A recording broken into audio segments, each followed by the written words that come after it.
Good morning, and thank you for attending today's seminar. This is the fourth of about 15 that we have scheduled. I'm John Hobbins, and I'm on the Educational Committee along with our chairman, Corey Muller.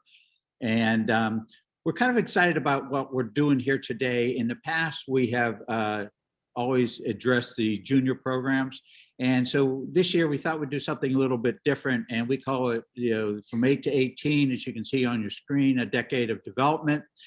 A lot of you, especially the private club professionals, you have situations where you get the children in grade school, then you have them through junior high and high school, all the way to college. And both James and Jeff Smith have had a lot of experience in this. Jeff is from Indiana. He is the director of instruction at Eagle Springs in Colorado in the summertime, and then at the Timbergate Golf Club in Edinburgh, Indiana. So he, along with us, is enjoying the cold weather that this winter has to offer. And Jeff is a Golf Magazine Top 100. He's rated #1 teacher in Indiana by Golf Digest. He does the iconic remote coaching that he and James have done together. And also he's heavily into technology with the Foresight, KFAS, Focus Band, and other programs. James Hong, who we all know and love, is our director of instruction at Harbor Lakes. He's a Golf Digest top teacher in New York, US Kids Lifetime Master Teacher, certified in various disciplines such as TPI, Bioswing Dynamics with Mike Adams, and a fellow Aimpoint instructor. So I'm happy to have these two together today. In addition to being professional peers and sharing information, James and I and Jeff are all personal friends, so we have a long-term relationship here, and we're very, very happy to be able to bring you this knowledge that the two of these have, because both of them have outstanding junior programs and have taken, from the juniors through the junior high school, college development, and onto the tour in some of Jeff's students. So without further ado, if Caitlin could introduce both Jeff from Indiana, Jeff Smith, and there's James Hong. All right, gentlemen, it's all yours. Thank you. Thanks, John. James, thanks for being here. I'd like to say thank you all for coming and listening to what James and I have to talk about. We're going to do this in a non-presentation kind of way. We're going to do this in a conversational way, and we're going to encourage each and every one of you to submit questions so that we can go through a discussion. James and I are going to talk back and forth a little bit about how we handle certain things that we know we're all going to face. And I think it's pretty important that we don't do this as this is just James and I just up here trying to pontificate about anything. We'd like to get involved. We'd like to have your involvement. Please send your questions in. John is going to read them off, and as we can interject a little bit. So, James, let you have it. Yeah, John, everyone, thank you for having us here. It's a pleasure. Again, an honor to be talking to the Met section, my section. So, as Jeff got through saying, this is kind of like almost just a discussion. I mean, I'm sure a lot of you have had conversations with instructors and saying like, hey, have you had this happen to you, or just kind of looking for some help here or whatever. That's kind of like how we wanted to deal with this. It's that it's as if Jeff and I are talking about something and everyone is in on the phone call, or everyone is on Zoom. And so if you have any questions, go ahead, type them in there. Don't wait for the end if you feel like you have to do that. Just go right away if you have anything you want to ask. Okay. These are some of the things that we want to talk about in some way, shape, or form today. We might not go about them in exactly this order, but we want to talk about that because there's an awful lot of things that are going on here that we all deal with, and certainly how people come to us, and what do we do with them, and how do we know what's right to do, is something that every teacher has to go about. So as we begin to head down the road, James has a great picture of someone that started in 2015, and here it is, same girl in 2021. So, quick math says that he's been helping her for quite some time now. James, talk a little bit about that. Yeah, actually, this is Leah, and that picture on the left is 2015 August, but she actually had already been with me for about a year and a half earlier. So even though this is about a 6-year difference in the pictures, it's more like 7.5, 8 years overall. And I was kind of laughing at this picture when I first looked at it, put it together, because I thought, she actually looks better in 2015 than now. So I screwed that up with bad instruction. But yeah, she's doing great, and that's just one example. I've got a whole bunch of them that are like this, and just kind of like sharing the information of like, how is it that these kids, and they all started with me as beginners, and I'm not talking about 50 kids, 10, 15 or whatever that is, but this is something that this kind of formula, this is a formula, not the formula, as Jeff said earlier. But yeah, this is about 8 years of junior development right in that picture right there. As we begin to talk about what we're doing with our players, these are the things that we have to think about throughout. Right, James, we look at these things, how we handle our students right from day one. We're starting to think about all of these things, time and planning, everything that we've done with all of our students. We all have these things to find out. These never really get to leave, do they? Right. And I think what everyone will hear is that as we continue with this discussion, it seems like the topic seems to move ahead in terms of their development. And suddenly we went from a brand new student, let's say it's a beginner, and all of a sudden we're talking about what sounds like an intermediate or even advanced level student. And actually the point that we're making is these 4 pillars of performance, and some of you might have more, some of you might think of another 2 or 3 more. It's up to you. It's that these are always in the back of our mind. This is from day one, this is what we're thinking about. So when I get a new student, when Jeff gets a new student, as we're getting to know them, I'm already thinking what this person is going to be like 2 years down the road, 3 years down the road, 5 years down the road. And so that's where you see these 4 pillars. And again, these 4 things are constantly coming up as the development progresses. I want to make mention of the fact that the number 4 piece there, the learning to play, my brain is on that as soon as I can get my hands on the student. They come to me as a new person, in this childhood development that we're talking about. And I'm thinking, do they even play? Have they played? How can I get them on the golf course? Because there's a huge learning opportunity out there. So that's always one of them that keeps creeping more toward the front of my mind than some of, a couple of the other ones are pretty darn important in this time and planning. I'm trying to figure out all the time, how am I getting them on the golf course? Because, here we are dealing with new students. Like you said, James, here we are talking about new people showing up on our doorstep, whether they be brand new kids that are new to golf, or maybe they're new to me, but yet they've been around golf. Maybe they've been coached by dad or mom or Uncle Bob or whatever, or maybe they've come from another coach and they come to me, and now I got to figure out, what am I doing right away? What am I dealing with? Who am I dealing with? What's going on with them? So in these new students, we got to decide what is going on real fast. Got to happen in your head.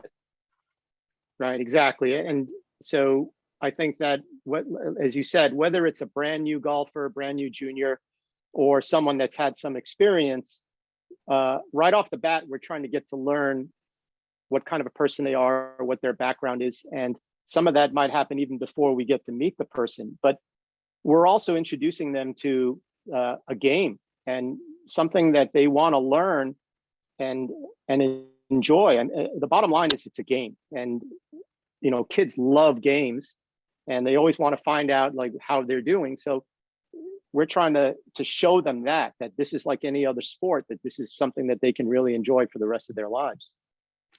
James, you know, yeah, let me ask you a question there because you do a lot in social media. I notice you post a lot on social media with your students, and you show the different young boys and girls. And the one thing that always strikes me when I see your posts is they always look like they're having a good time. Like they're even though you're working on their golf game and you have your goals in mind, you seem to do it in such a way to create a learning environment where it's fun for them, and it's not like their schoolwork. Is that something that's important and paramount in your teaching? Yeah, I mean, that's something that's very important for me. And I think especially all of us, we know we feel it because it's this time of the year, the winter time. And so this is kind of a down time of the year. And in a sense, one of the things I do with the kids is I share in the misery, so to speak. It's like we all talk about how I can't stand the fact that it's 4 p.m. and it's already dark outside. Like 5 p.m. feels like it's 9 o'clock in the evening. And so just the sharing of the misery sometimes actually lightens the mood. But one thing I definitely do is whenever someone's walking through the door, whenever these kids are walking through the door, one of the two things I asked him was, how was school on a weekday? How was school today? How you doing? And just kind of getting a feel for what their mood is like. And a lot of times they're coming from school and something happened that day and they weren't in a good mood. So I think the fact that I'm not just jumping in there and saying, all right, let's hit some balls. Oh, your swing sucks today. Oh, whatever it is. And just kind of jumping in on the misery is not going to be helpful for them. It's instead just finding out, hey, how was today? What'd you have for lunch? Anything good happened that was memorable? And right away, just within those 30 seconds, you're finding out like what kind of how they are. And you can start the lesson like that and kind of lighten the load for them, so to speak. One of the things that I've learned about that, James, is that what that is that you're talking about is it speaks to a larger issue. It speaks to the fact that we actually care about the kids that we're working with, because we're trying to figure out, that's a tactic that we may use to just kind of get a handle on what we're going to be dealing with as far as training the child today. Maybe they had a lousy day for a different reason. Maybe they're tired. Maybe their parents are on them about something, or maybe they had a lousy day at school, or maybe they're being bullied or whatever, right? But the fact that we're asking, the fact that we care about it, and we sit and we don't just go right into training like, okay, you're just a plebe and you've shown up and bam, it's 4:01 and it's time to get to hitting balls because I've got a schedule. That doesn't really fly, because the kids see through that real fast, and they know they don't care at that point, and then they don't respond very well. So as this whole conversation evolves about how do we get our kids better, this thing that we've got with our kids is this relationship that we're working on all the time. Every moment that they're around us and we're around them, we're working on a relationship that they like us, they're comfortable around us, they begin to trust us, and then they have fun and get better, all because their mood is better and they're not feeling like they're just there just to do one thing and they can't have any fun. I think that's a big deal. And I think you spoke to that by checking out what's happening with the kids. I think that's very important, because what you're telling us, you're investing in them. So they're getting to know you as a person, not necessarily as a golf instructor. And you're showing some sensitivity to what's going on in their life, and you're asking questions and basically investing in them. That's what I'm hearing. Yeah. There's no doubt about that. If we're talking long-term development and they're going to be with us for years, so as you see with the picture in Leah, we're in a sense going to be a third parent. So that's a responsibility that we're taking upon ourselves, that we're there to take care of them, not just to be a golf teacher, but it's to be a mentor or an advisor or a friend or whatever you want to call it. Life coach. I think about life coach. I remember one girl, she's in college now, and she didn't have any plans to be a serious golfer. She just liked golf, and she was on her high school golf team, and she'd come every week for an hour. And as soon as she walked in, same thing. So what's going on? How was school today? Everything. And no exaggeration, as she's warming up, the first 45 minutes of the lesson is her telling me how her week was and everything that was going on. So, you're hearing about peer pressure, you're hearing about boys, you're hearing about school and the teacher she hates, and why did her parents yell at her about this when it was her sit. You heard everything. The lesson itself, golf, was probably 10 minutes. And she hit the ball fine. She was, for what she wanted, she was great. Yeah, just do a little bit of this. Good. Really? So I can't believe that guy did that. Yeah, blah, blah, blah, blah. And then Right, it's that's important to the them, hour's up. right? They See can you next week. unload. Yep, exactly. Yeah, you know, A Go ahead, question John. here from Greg Bastante from St. Andrews. If you could talk about the various age groups, like 4 to 6, 7 to 9, 10 to 13. So what do you find to be the appropriate amount of time for lessons in clinics to make sure they stay focused? They keep, you are able to keep their interest, but they're still having fun. yeah, I think that's Yeah, it's a pretty good darn question, important. Greg. Right, go ahead, James. Yep. Oh yeah, I mean, because I spend a lot of time with young kids that age. So we have a program called the Futures Club. It's on, and that's an hour long. So that's for 4 to 6 year olds. And what we do is we do some exercises, some coordination stuff. You've probably seen a lot of the TPI stuff. We'll do that with the kids, balance pads, all of that. And then we'll do something that's skills related. And it'll be probably about 10, 15 minutes of instruction. Let's say it's putting speed. And I'll have things set up on the putting green. And I don't expect them to be perfect at it, just kind of just getting a feel for it, rolling balls to the hole, pool noodles, whatever you want. And understanding, hey, did you see the ball roll too fast, too slow, I was off to the right, to the left, whatever, let's get it closer. And then there'd be stations set up where they can do different things regarding speed. And then we finish off with a game, a putting game, where the focus is on speed control. And then that's the class every week. And we do that. And so that keeps them very engaged. And I think the best thing about that is I'm always hearing the little ones saying, where I'll say like, all right, time to go. Your parents got to pick you up. You're going to do your next activity, whatever it is. And they're like, oh my God, we're finished already? That was so fast. So that tells me they really enjoyed that hour. So that's your small ones, 4 to 6. What about your 7 to 9s? 7 to 9s depends on the time of the year. So our spring and fall programs, they're an hour-and-a-half program. If it's over the summer, then they're 4 hours long for a summer camp, let's say. And again, it also depends on which level they are. So if you're talking about beginners, that's what I just mentioned. Intermediate, advanced level kids, they have different programs. Springtime, fall, that's also an hour-and-a-half for them. And then they can come once, twice, 3 times a week if they want. And then what about your 10 to 13-year-olds? Very similar to that. They also have an hour-and-a-half program, whether it's the spring or the fall. And then the summertime, they have a 4.5-hour program, a weekly program. And then with these different age groups, do you mix your ages because of experience or lack of experience? Oh, I absolutely do. I do that as soon as I start to identify the talent level, the interest level, the dedication level of each of the kids that I work with.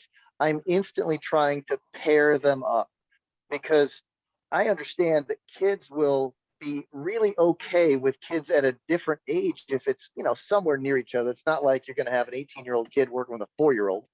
We're talking just a couple of years apart.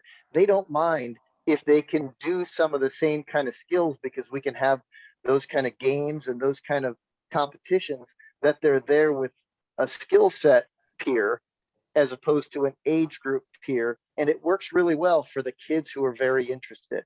But for the kids that I see that are moderately interested, now we're trying to keep them a little bit more age related and friends group related so that they stay more focused on having fun and getting interested. But as soon as they start to shift into that, oh, I want to be a better player kind of thing, I will then start to use more of a less on age as a determining factor and more of a skill level of certain things.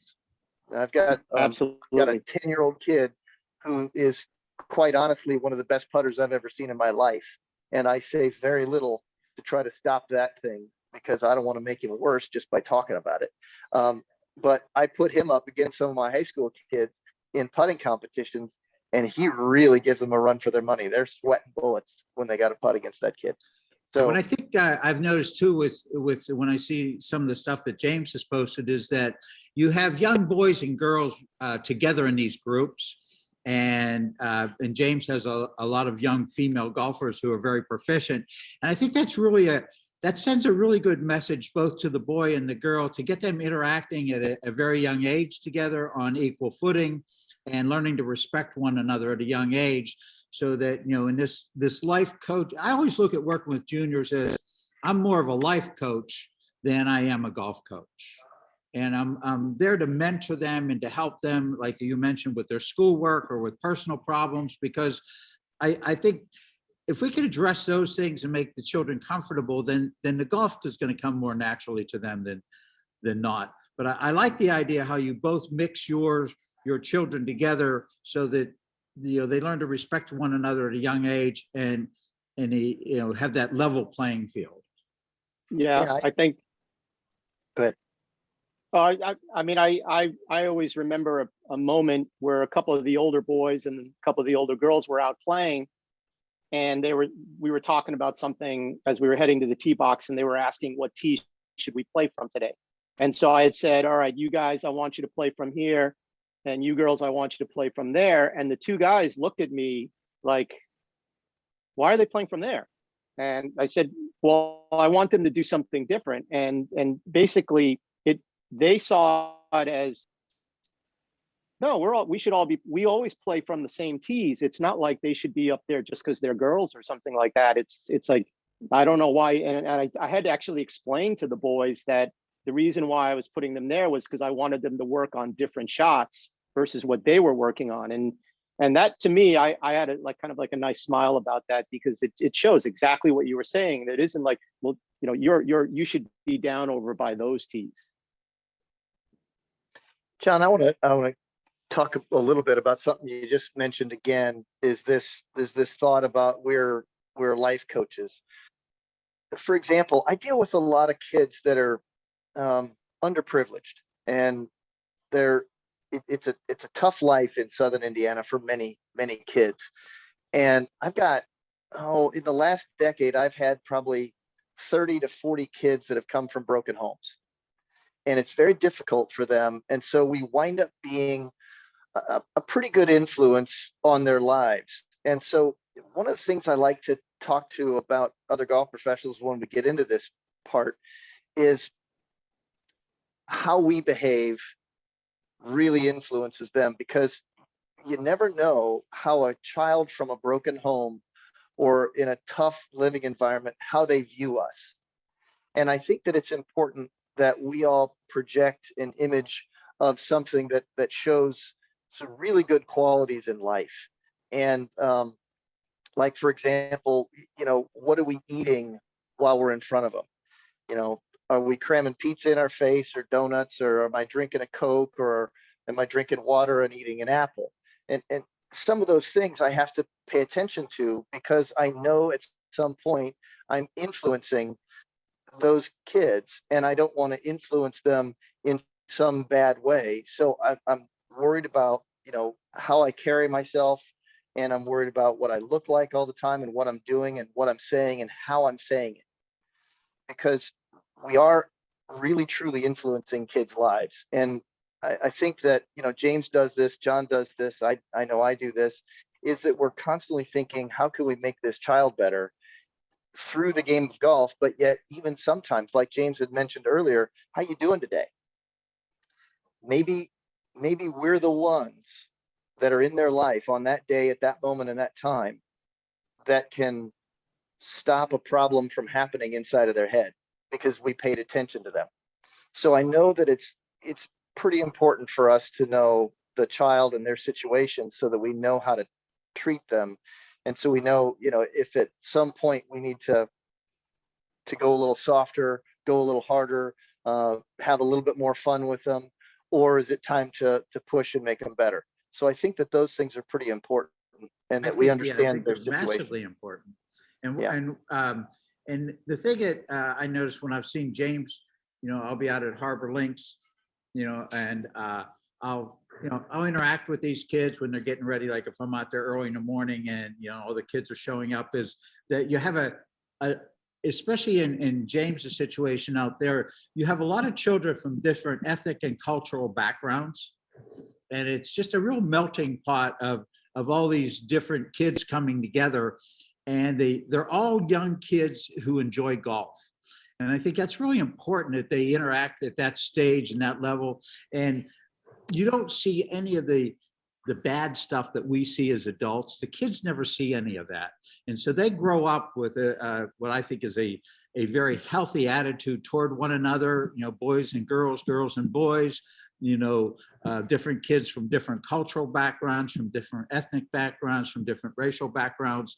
And golf, especially at Harbor Links, is a melting pot for that. And I commend James for doing such a good job, because he's very aware of that, obviously, but at the same time, he promotes that interaction with all these different children. So I think it's a really good life lesson there. Yeah, and I think the credit shouldn't just be me. It should be to the staff that works here. I have a bunch of instructors here that all understand that they're really good with the kids. So it's like John sees me, but that could easily be one of the teachers that are working here. They could be, you'll see the same thing, their interaction with the kids interaction with the instructor and with their families. So, as we move into, this conversation again about what are we doing with new people, new kids, right?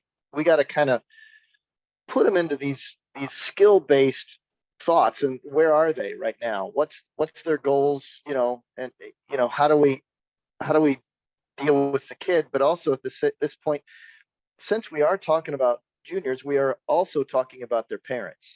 And, we're talking about how to figure out what is that life situation for that kid. What's the parent's influence? Are they a good influence? Is it not so good of an influence? Do the parents have goals that are not the kids' goals? How do we handle those things? That's an ongoing, changing process, but boy, it's different per kid. I see so many kids that come to me as new students, and they may have been exposed to golf. They may have already they've been playing for a couple, 3 years, but I get them, and the parents are always driving them because the young ones can't just show up on their own. And I hear an awful lot of words from the parents, and then when it's time to talk to the kids, I try to do it after I've got the kid doing something already, and we've got it so that they're getting more used to me, because sometimes we could go at it and go through this interview process and start right away. And if we start right away, then sometimes the kid feels like they're being grilled by some adult that they're barely meeting, and they're not sure if they're going to be completely honest yet. They're not sure because the parent's standing over their shoulder with their arms crossed going, say what I want you to say, kid, right? And so I'll wait a little bit, and I'll wait till the kids let their guard down a little bit, and I'll wait till they're having some fun, and wait until they choose to get better. And I can see that the child has just relaxed a little bit, and then I'll start probing just fun questions here or there, and I'll just start putting things together, because maybe the kid's goal has zero to do with the parent's goal, and maybe they're in line with each other, and maybe they're not. James, how do you go about doing that?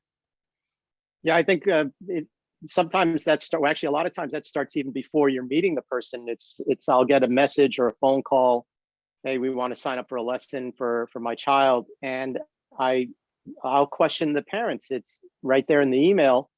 So how long have they been playing? How old are they? Have they gone to other places for lessons, and just kind of getting are they shy? And the parents will tell you yeah, they're a little hesitant, they're a little shy, they're not sure, he or she really wants to learn. They seem to really like they were watching it on TV, or their brother plays golf, so they really want to get into it. So especially for the ones that are a little hesitant, they're a little shy, the minute I meet them, I want them to feel like don't worry about me. Like I'll be joking around with them, or if they're really, really reticent to be even near me, I'll kind of let them hit some balls, or just kind of let them just understand what the movement is. Hey, doing this, and I'll start to ask them like, hey, what's your favorite TV show? What sports do you like? Do you like chocolate? That kind of stuff.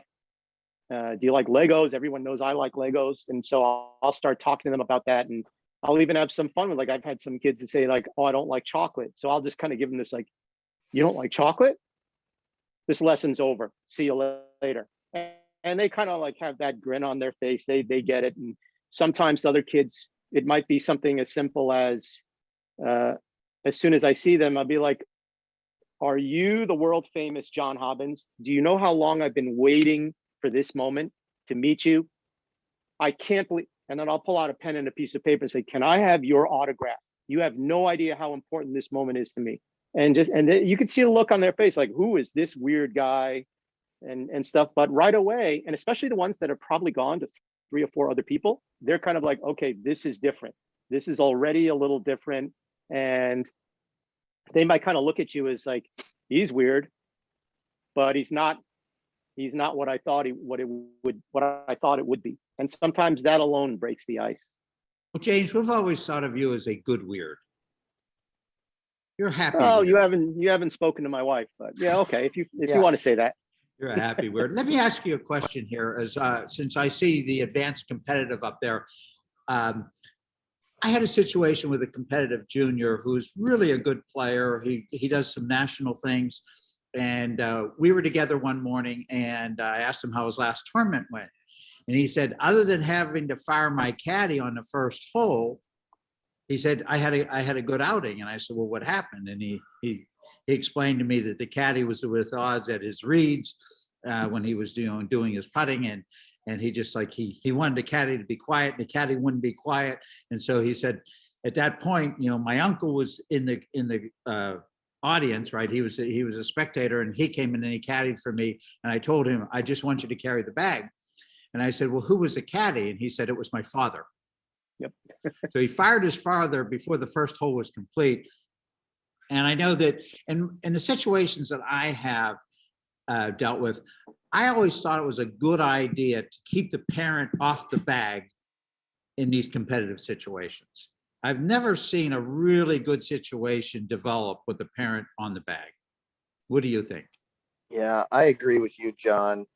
There's a couple things. All right, so I'll give you a little bit of golf coach perspective, and then I'll give you a little bit of parent perspective. So for those of you who are watching, thanks for still watching. I have 3 children, and I've done something that most people say you shouldn't do. Is I was also their golf coach, and that might be the single greatest accomplishment of my life, is that I've managed to coach all 3 of my children from grade school all the way through their collegiate careers, and they still want to speak to me. So I think that is a huge thing, because kids and parents, really, they're at odds, because the kids are growing independent, and they don't really want to be having their parent be the one that tells them what to do. Look, I'm still the same face and the same voice that says, get up, go to bed, do your homework, be nice to your mother, be nice to me, be nice to your sisters and brothers, clean up your room. And that's the same face and voice that also says, yes, this is the right way to go about it for you, and this is what you do to hit this shot, and you need to practice more. So I understand this from a parent's point of view. It's very difficult. So I understand what the parents go through, in they love their children, and they want to help their children, and they want to push their children. But when they do, the children are pushing back, because they're pushing back because they want independence, and they're tired of their parents telling them stuff. So I agree with John in the fact that I don't think it's a very good idea for parents to be on the bag unless they have a completely different relationship with their child as it relates to golf. Sometimes I think that it's really good for the parent to know 0 about golf and not play golf. And sometimes I think it's better for the parent to actually play golf and know something about it. But I think that's a tough situation, and I think it's per parent-child relationship on how that dynamic can work, because otherwise, boy, there's too much pressure that the kids handle if it's not done well. Yeah, I think I know for me, it's a little different just simply because working with kids that are young, I have several kids that are already playing in US Kids Golf Junior tournaments at the age of 7 or 8. So having the parent there as a caddy or just having adult supervision there, it's sort of a necessity. But I think going back to, we were talking about when you're first meeting the student, one of the things that has to be kept in mind is that it's not just the new student that you're meeting, you're also meeting the parent. So you actually are getting a 2 for, or even a 3 for 1. And so you are not only educating or helping out the kid that's in front of you for the lesson, but you're also giving the lesson to the parent. Because sometimes it is the you're unprogram or deprogramming the stuff that they've been told to do by uncle or grandpa or somebody like that. So you're not trying to tell the kid they're all wrong, they're stupid, because now you're putting the family in a negative light. You want to say like, well, no, that's okay, let's try this instead. But getting back to the caddy question, it's because you're educating the parents as well. It's that what I'm trying to tell the parent is let them make their decisions. I know, because I'm a parent too, I have 2 boys, it's that as a parent, we're always protecting our kids. And so you're worried that they're going to make mistakes, or you can see the train wreck a mile away about to happen, but you have to let them do it. Let them make the decision. We can all see the green is sloped this way, but they think the ball's going to break uphill for some reason. Okay, let them do it. Let them miss the putt. And later on, the conversation is, so what'd you learn from that? What did you figure out? What do you think next time it'd make it better? Instead of, like, no, don't do that, right? Because then they become reliant on the parent to make the decision. And that's okay for a short period of time. But then as the kids get more independent, now you're starting to get into these squabbles of, I think it's this, no, I think it's that. And then it becomes, well, you used to listen to me when you were younger, and you could see how it starts to get personal. So right from the get-go, educating the parents. And if the kids decide they want to get serious, then you're educating the parents on what it is to be a caddy. And I've also told them that as your children get to be about 8, 9, especially 9 to 10 and 11, you will be fired. And I actually do not want you on the bag anymore, because by then the kids are a little bit more autonomous. They have to learn to make decisions on their own. And I think what we've discovered so far is that the kids really enjoy that. They love the fact that's that, a really good point, have fun with it. Yeah. Oh yeah. Fire your mom. It's okay. Fire your mom. And the parents love it. They send me messages, I got fired, ha ha ha. But I tell the parents, you should be proud of your kids because they're taking ownership of what they're doing. One of the things that I did with this competitive junior is I like to be on the bag from time to time with my competitive juniors. And so we had a 2-day event, and I went out and I caddied for him. And and so we would discuss, on every hole would discuss the strategy and, the T-ball and so forth, and the lines we were taking. And then, we would lay out all the options, and I say, what are you most comfortable with? And they would go with it, right? And there were like 4 or 5 shots, maybe 6 shots during the round that were the wrong decision that I allowed my player to play. And at dinner that night, the father was talking to me about it, and he said, what about this shot? What about that shot? It was truly a bad decision. And I said, it was. And he said, well, why did you let him do it? And I said, because as a player, he has to learn to take responsibility for his decisions. And if he's cutting up too much of a dog leg, or if he's not playing enough break, he has to suffer the consequence. And I said, and that's how he develops. He said, yeah, but we could have been 3 or 4 shots better. I said, we got more out of the learning today of making bad decisions and the consequences than those 3 or 4 shots would have helped us long term. I said, long term, he has to be the player, or she has to be the player who's ultimately responsible for themselves. So I think those are really good points you brought up, James, because educating the parent, especially at the junior level, is probably more important than educating the player. I would completely agree with that. And I want to jump in here on this because both of you have mentioned something that I do all the time is I insist that the parents are there. And so I know this, and please forgive me if this sounds like I can't stand parents, because I'm not really trying to say it in this light, but I think it might come off that way because I kind of make it sound that way. Um, so when the parents come and they're golfers and they've been playing golf for a while, I want to know how good a player that parent is right away. And I want to know how long they've been that bad a player, because I want to point out to the parents right away. I want to hit them with a baseball bat right between the eyes, so to speak, of, let's say you've been playing golf for 30 years and you're now as good as a 25 handicapper. That's where you are right now. Please don't share the information that you have with your child, because this is about to be a bumpy road if you do. My job is to make that child better than you are within 6 months. Let me do that. And while you're here, why don't you just sit back and listen to what's going on? Now, I've got a whole bunch of people in my area, James, John, that so I'm in Columbus, Indiana, and that is the world headquarters for Cummins Engine Company. And they bring in a whole bunch of engineers. So I get to work with an awful lot of engineer brain people. So now I have engineer brain people as a parent, and then I have teenager brain.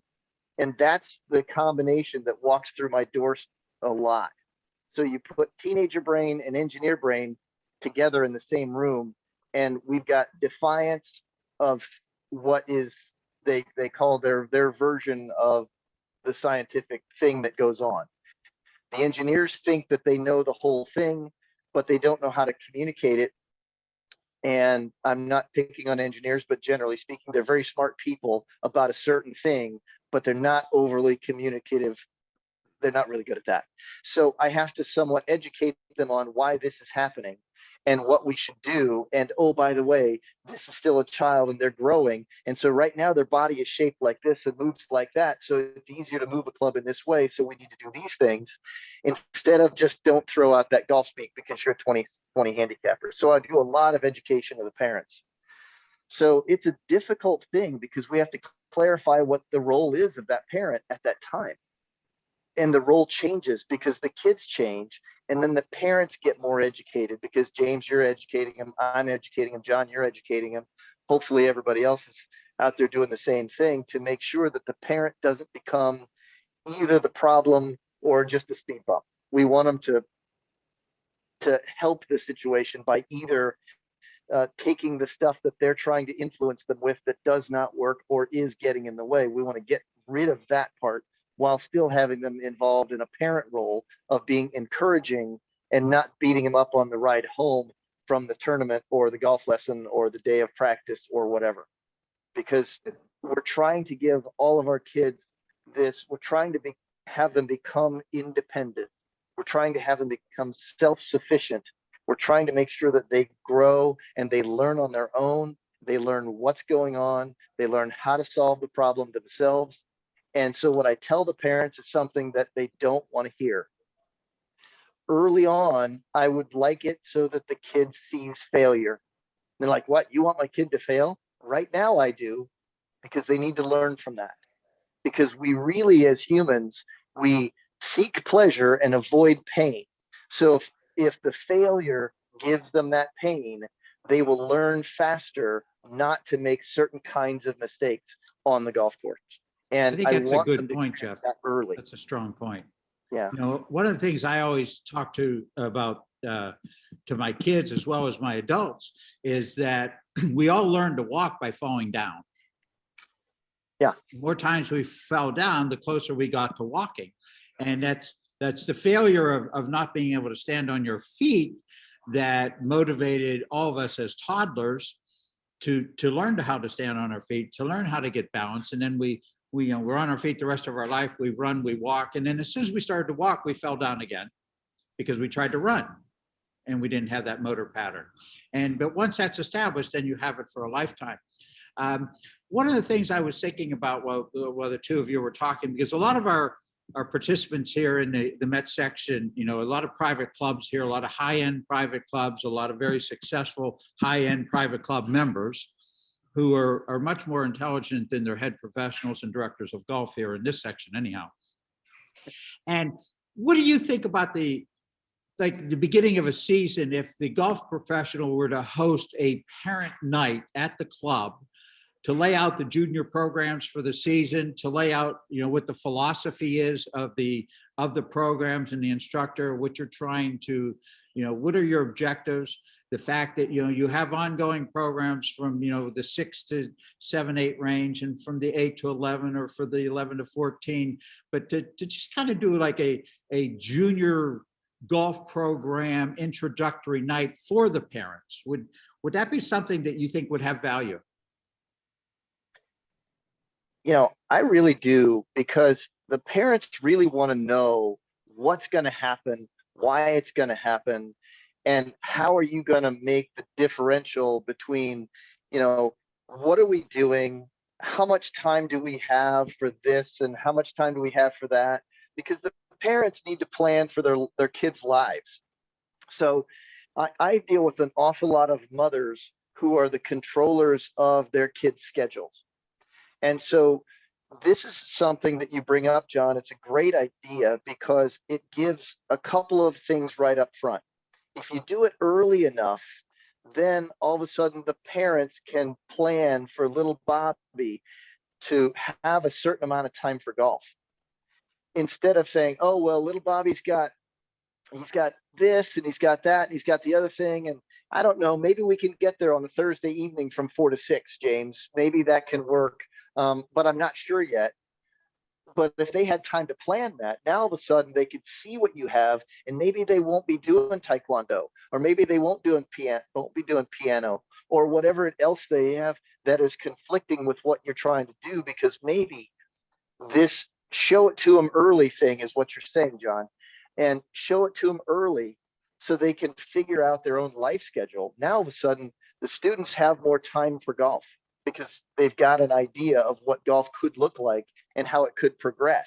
Okay, we've got this program out here for little Bobby now, but yet we also see that when little Bobby gets older, they've got more farms. So there's a roadmap to success, because it's out there in front, because you've done that. So if you're out there and you're a golf professional at a club, and if you can basically draw up a roadmap and say, how can I get my kid from this place to this place to this place, and put that out there, and we're going to do this on a routine basis, now all of a sudden the parents can see, oh my gosh, I really have something here, that golf can really be something for my kid, and I want that to happen, so I can see this progression and I can see this roadmap. So I think that's pretty important.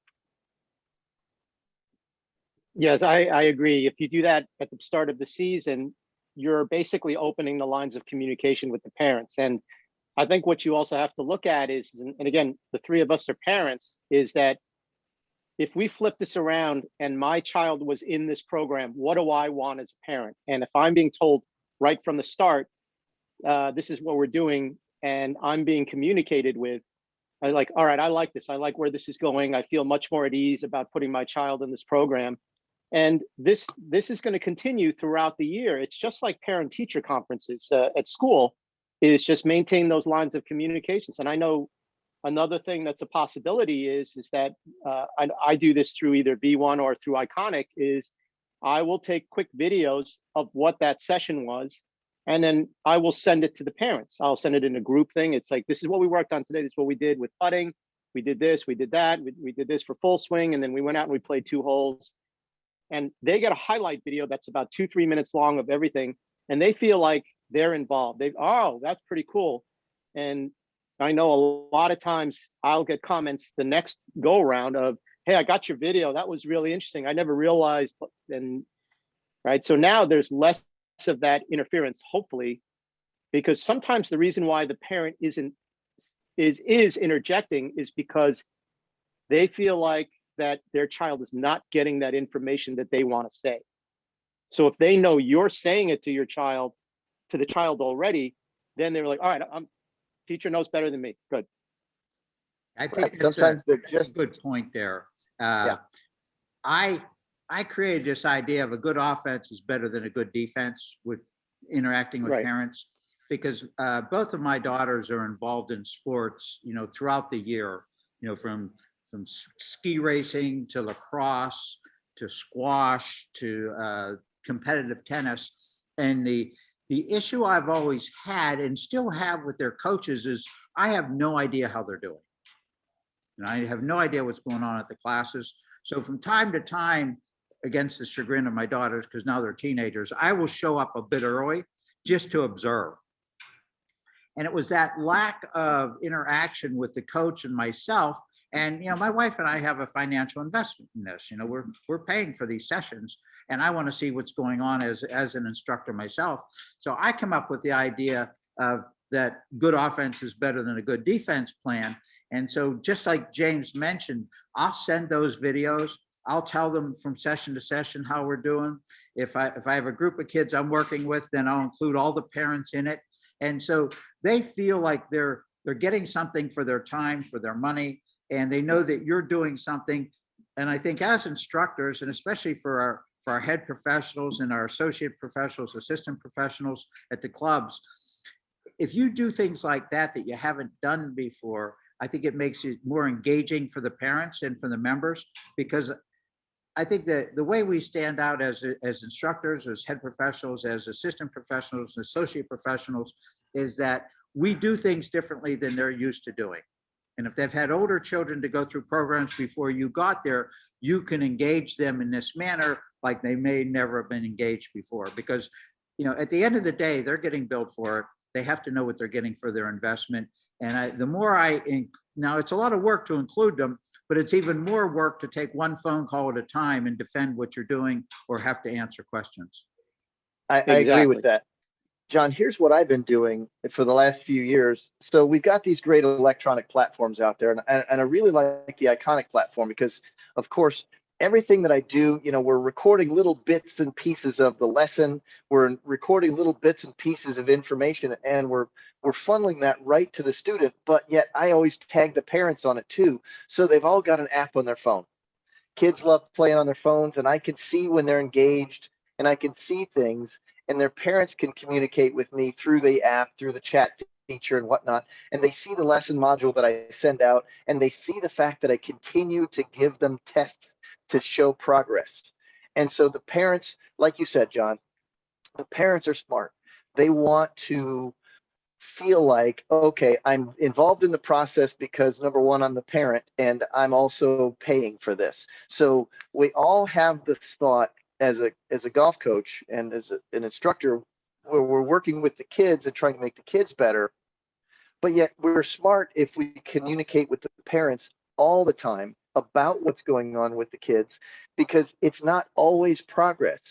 Maybe something gets a little bit in the way, and we need to involve them in that conversation all the time, where everything that goes out there, the parent gets to see what's happening, so they stay financially involved. So they don't go, well, I'm not getting good communication. I don't know, little Bobby seems to be getting a little bit better, but yet I think he could get better, but I don't know what's really happening. Like you, John, you're showing up, a little bit early. Like you said, much to the chagrin of your daughters, the kids don't really want that. So they like their independence from their parents. And so there's got to be other ways. Well, I've been doing it electronically so the parents get it. And then we can have private communication between parent and me. And then that relationship stays pretty tight. And that's important because then they know that I'm really involved in the child's development overall, not just in golf, but overall what's happening. I get messages back to the parents. Hey, look, big stressful week at school, no time for golf. This is what's going on. Aunt Molly died. Bobby's really freaked out about it. And, the dog's sick. So I hear all these things back and forth. So this is that relationship that we've been talking about already. And when you're planning and you're involving the parents and you find some means of communication and you stay on it, now all of a sudden, everybody understands that they're on board. Everybody gets the picture.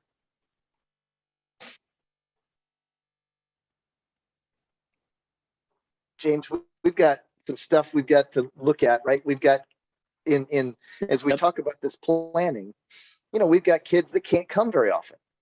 And then we've got kids with more time and they've given up other things, right? They're like, oh yeah, I really want to do this. This is my thing to do. And that's two very different kids with two very different ways that we have to handle it. A kid that doesn't Yep. have a lot of time, holy smokes, now all of a sudden we're in crunch time. We're like, okay, how am I going to get this kid better? And what is our level of expectation? How do we get them to here? Maybe we got to go a little bit here, a little bit here, a little bit here, a little bit here, and take these little baby steps because we've only got this much time to deal with. And then versus the other one, where all of a sudden, man, we can really lay out this program and they can come on a more regular basis. We'll see them more often. We can help them more often. We can train different parts of their game. And those kids see a lot more progress very soon than the kids that could barely ever show up. So how do you handle some of those things? I think like you see it right here on the screen, a lot of times just as we're talking, how much time do they have? That's probably, whether if they're a beginner, just kind of emphasizing that they need to practice, and they may not even have their own clubs yet. So it might be, hey, if you have a wiffle ball bat at home, or if you have a tennis racket, you can practice some swings with that. But as the kids get a little bit more skilled and they do have their own clubs, it's understanding what to practice. And I think, again, getting with the time issue, it's how much time do they have? So if they don't have a lot of time to go to the club, to go to the golf course, to go to the driving range, then you're going to have to be creative in terms of what they're going to be doing at home. And you're showing them like, hey, you could putt on your carpet. You can use the backyard. Is it okay if they chip balls off the backyard? If not, off the grass, maybe getting a little mat and some foam balls and learning how to do this. If you don't have a net, maybe you're chipping into like a bucket or something like that. But anything, trying to be creative with those kind of home drills to get them going. And I think sometimes what happens is that you also have to let them know that they don't have to be spending 3 hours in the backyard doing this. Hey, if you do this for 10 minutes, that's cool. If you do this for 5 minutes and do that for 10 minutes and you do this for another 10 minutes, that's 25, 30 minutes right there. And then you can go back and do your homework or whatever it is you're going to be doing. But keeping them involved in that manner, they will then eventually, as they get more serious about the game, if that's their goal, start to realize how important it is, where it's like, yeah, this is cool that I'm doing this in the backyard, but I really need to get out to the course. So they start to see that it's important. Maybe they do have to sacrifice those piano lessons and use that time to work on to come to the golf course and work on some things. But you're giving them that reason. Again, it goes back to communication. And of course, the students with more time, do you have the programs in place for them to come 3 times a week, let's say, or whatever, or at least creating a plan for them individually, where if they're coming on their own, hey, I want you to work on this, I want you to work. It's like basically like giving them their workout routine. Monday, Wednesday, Friday, I'm going to do chest and shoulders and back, and Wednesday, the other days I'm going to be doing this and this and this. You're really doing that? Chest and shoulders and back 3 times a week? Like for you, is that how you get? Yeah. Nice work. How about that? It's not all donuts. I love it. Oh, look at James. You could tell he's chiseled. He is. Look at that. So here we are talking about, like you just mentioned, do we have the right kind of programs for them? Right? Which goes with this big difference of these kids that we have, right? Because look, you have a bunch of programs because you have larger groups of kids. I have smaller groups of kids. The larger group stuff, I've kind of skewed my business more toward really helping them get to the highest levels, and the kids who are more serious about their golf seem to come. And I don't get so much of the younger, and I don't get so much of the absolute beginner to golf kids. And so I do some smaller group stuff, and then I start to do the individual personal journey kind of a thing, where I've got this player and she's so far past working with other kids that I've now got to figure out what's the right thing for this one, right? Is it better to work with 2 or 3? Is it better to have this kid? And her name's Ava, and she's a great tournament player. She has been, and I've been working with her for a bunch of years now, and she's got 89 wins. 89 wins. She's traveling all over the stinking country playing in these junior golf tournaments. And you can't put a kid like that in a group of kids her age. You got to go have her compete against other kids. She's 14. And so I have her competing against high school boys because that's the skill level that she's at right now, and the distance level and the accuracy level and the consistency level as many of my high school boys. And she's actually better than most of them. So I've got to figure out what's right for who. Do I need a personal journey with this one? Do I need a small group? Can I take Isabel and Ritisha and stick those two together because they're similar in skill? Or do I put them in a bigger program because they really need more chipping, and I can put them, the same two, pull them out of this and put them into that because they need more short game help, and that works there. You know, all these kids are different, and we've got to figure out how to handle that. James, I know Yeah. you deal with some of these things with, you know, how you assign, you know, take a kid and say, okay, I'm going to assign this kid to one of these kind of things. How do you see that shaken out a lot of times? Yeah, basically, if the kids that are coming either as beginners or beginner intermediate, maybe they've just been kind of putting their toe in the water with golf for a year or two, we already know they're going to be in the introductory program, what we call the PAR program. As they progress, and the parents again asking what's next, we do some assessments and see how they're doing, or the instructor that's been overseeing them in the PAR program will say, hey, you know, this kid's getting along really well. I think he or she is just about ready to enter the birdie program. That's the second level. And again, there's assessments, and the kids are just checked out, just some basic stuff. Hey, you know, they don't have to be necessarily good at it. They just have to show that they understand what it is. So if I say, can you show me a chip shot? They may top the ball. That's fine, but they look like they're chipping and they have an idea of what a chip shot is. So that's how we kind of start to develop where we're going to put the kids in which program. Now, the other thing that we also get, which you can see listed on the screen, is friends are coming together or siblings are coming together, but they're not of the same level. And especially, this is the case definitely with friends, where one friend would be up in this level and the other friend would be there. So now it's a question of, because they're of different levels, do they understand that they may be coming together, but they're going to be separated in terms of which group they're working with? That's one option. Or the other is are they there because they're friends and they want to have fun?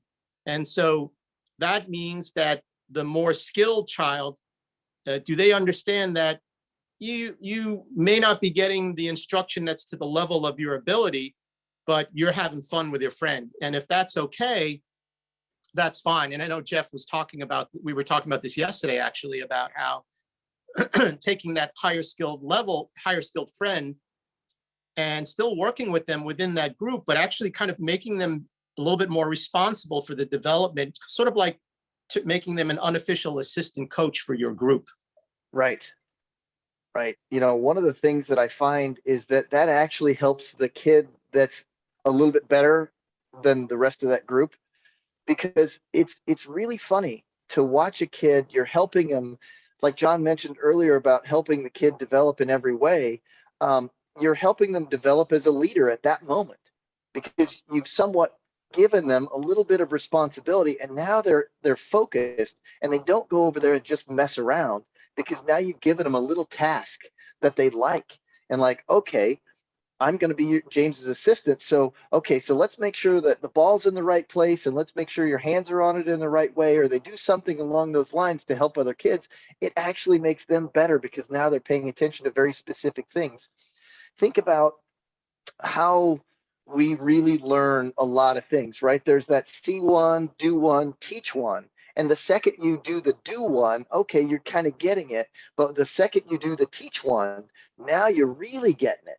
Because if you can turn the student into an assistant coach right away, now they're interested in helping, and they're trying to get the steps right for what they need. It's amazing how that works.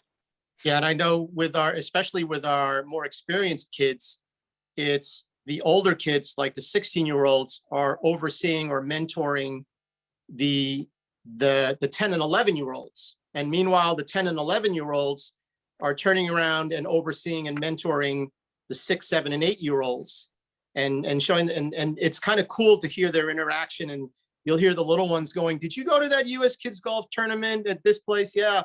"Whoa." The greens were like, "Oh, I can't believe it. Yeah, I 3-putted every green." And then one of the older kids would be like, "Oh, are you talking about this club?" "Yeah." "Oh yeah, you know, when I was your age, I did the same thing. Those greens are ridiculous." And then they kind of like start to develop this bond. And then I've even heard some of the 7 or 8-year-olds say like, "Well, when next time I play there, what should I do?" And So this is a really that's interesting really, thing that you're saying, because yeah, you're just describing how kids influence other kids and create more golfers right there. And you yeah, didn't really have to do anything on your own. The kids are doing it now because there's a bond. You've created that. And I think that that's really important to do in picking out how do you pick out who's going to help who in this scenario. That's fantastic. yeah. And I think getting back to a question that John had mentioned earlier about the different age groups and the skill levels, it's, you know, a lot of you that follow the social media stuff know about the kid that I teach, Arlen. Well, Arlen is like, he just turned 8. Well, he's also the most popular kid in terms of who the older kids want to play with. So if I go up to a 15 or 16-year-old and say like, "Who do you want to play with?" They'll be like, Arlen will always be one of the first names coming up. So like, they don't care about the age, they respect the skill level. Yeah, that's very true. You know, we've got different kids coming to us because they're in carpools. Maybe it's family, right? Brothers and sisters. You know, maybe we put them together and maybe we don't. Maybe they need the time away from each other. Parents You know, will tell you. Yeah. yeah, you could see it right away. You could see it when the kids come. Are they walking together, standing together, or is one kid getting the heck away from the other one, right? Or are they both trying to get away from each other? Right? We see that. As a parent, I can go right back to my own family and speak directly to this. Yeah. 2 daughters, a year and a half apart, and a son a year and a half after that. All 3 young golfers, all 3 high school golf, all 3 college golf, 2 at the Division I level. One was a Division I winner. So they all had different levels of ability, different levels of skill, different levels of what they wanted to do. But the biggest difference in them as they were growing up is they practiced differently. Caroline, for example, she was the one who wanted to get some confidence. So she wanted to have that practice of, I'm going to bang a lot of balls. I'm going to go out and do a lot of this block practice stuff. I'm going to hit so many of these kind of chips, so many of these kind of putts, so many of these kind of drive shots and all that stuff. Rebecca was not like that at all. Rebecca wanted to compete. Let me interject something here for a moment. Yeah. An observation and kind of throw down the gauntlet to our participants this morning. So, Jeff, I don't know if you're familiar with a gentleman by the name of John Kennedy, but John Kennedy was the head professional at the Westchester Country Club, which is a very prestigious club here that has hosted tour events in the past and was a national award winner, multiple award winner here in our section as well. And one of the things that John talked to us about one time in a winter seminar was that regardless of how good a job you do, or regardless of how much people like you, every year a percentage of your clients and or your members get tired of looking at you. He said it's just human nature. So John's thing was to reinvent himself. And I've always taken that to heart. So I use my winter months to reinvent what I'm doing, especially with my ongoing clients, my ongoing juniors. And I'm spending this winter coming up with ideas to work on in the spring and summer with my people to keep them fresh and basically to help them learn and to help me learn. Right. So I would suggest to every one of our attendees this morning, every one of our participants, the head professionals, the assistant professionals, to come up with some ideas and do something different to share with your members for your junior program. Do something you've never done before. Do something that the members have never seen before, because I think that's really important for them to see that you spent the winter months not just being off, but developing programs for their interest and the interest of their children. Because I know in my own case with my own daughters, I will do without things so that I can get them the training in the sports that they want to have training in and be able to participate in, like they love to participate in competitive tennis. And obviously it's costly, but I'll do without things if I can provide that for them, because, like all parents, I want that happiness for my children. I want them to experience this at a young age, and it teaches them, working hard and goals and so forth. So come up with things this year that you've never done before. I had the opportunity to visit with Corey Muller, who's the chairman of our education committee up at the Country Club of Darien. And Corey has, over the past few years, totally redesigned his entire practice facility. And it's like, you think you're at the PGA Tour headquarters in Ponte Vedra. Corey has the greatest practice facility. He used a lot of imagination along with the architect they work with, opened everything up, short game areas, putting areas, pitching areas, full swing areas. And for any of you who have not been to Darien, get hold of Corey and go up and look what he's done there. Because I think having good practice facilities or creating good practice situations is obviously paramount to getting your people involved. And one of the questions that come out of the chat here from James Darcy was ideas about getting your children to practice more short game. And I'm going to turn that over to the two of you in a moment, but I know with my competitive juniors, it's mandatory. I make them come with me to the short game area, and I divide my instruction into like 6 different areas, from one full swing, approach shots, and then 4 areas of short game. And I think they all need to be equal time, so that if somebody's going to go out and spend 60 minutes, I want them to spend 10 minutes in each area, because I don't think there's anything more important in the other area, because all these different skill sets fit together. So what do the two of you do relative to your short game? And let's call short game, 50 yards and in. So we got our distance wedges. We got what I call finesse wedges, which are like 30 yards and in, which other people might call chipping. And then we have our bunker play. And then we obviously have our putting. And then my putting, I break down into green reading, stroke control, timing of the stroke. So how do you go about developing those skill sets with your juniors? And again, how do you go about doing this so that it's fun for the children? All right. Well, so I think that the point here is to say, how do we make sure that they will practice?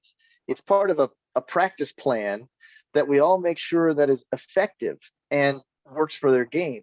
And we all know the importance of the short game. So I start with it because they all want to start with the drivers, right? We all know that. We want to see how far we can hit it. So I sprinkle that in to keep them happy, but I also don't want them thinking that short game is no fun.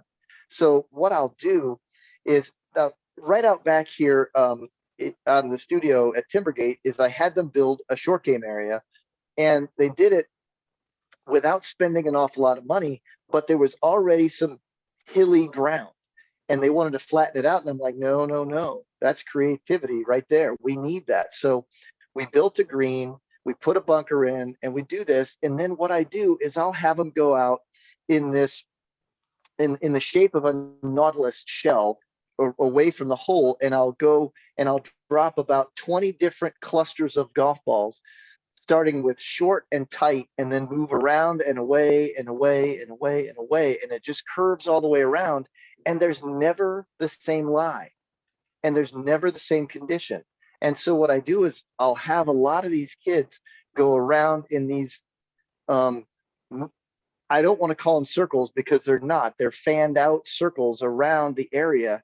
And I make sure that they have different lies, uphill lies, downhill lies, out of the rough, out of the thin rough, out of the fairway, uphill lies, downhill lies. And I'll put targets on the green. I'll have contests where, if it's like the smaller kids, I got to find out, what do they all want? They want candy bars. They want snacks. They want different things. Now, sometimes we use quarters and dimes and nickels, and sometimes we use a sleeve of balls or something like that. I've got some hats that I give away.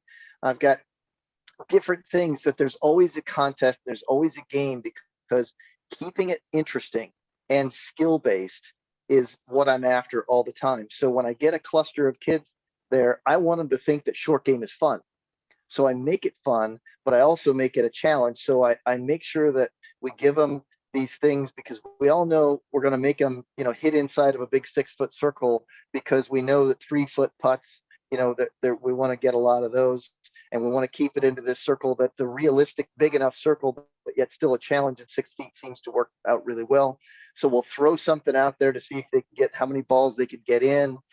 Sometimes we'll go from different stations, and we'll say, okay, we're going to have so many of these, and your personal best is this, and you did it 3 weeks ago. So if your personal best is 80% from right here into that 6-foot circle, well, then that's great. That's your personal best. We're putting that into your iconic platform, and we're going to pull that up and go, boom, let's see if you can meet that this week. So we've got personal contests. So it's not just always competing against others. Sometimes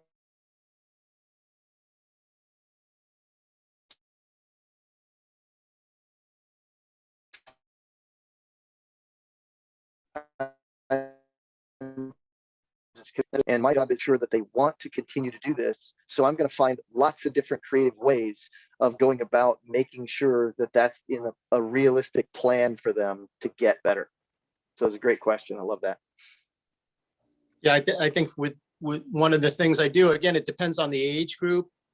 My age groups are a little bit bigger in terms of a little bit wider age group. So with the younger kids, especially some of the beginners, I think I mentioned it earlier, is that what is the skill that you're working on? So I know, James, you had mentioned short game.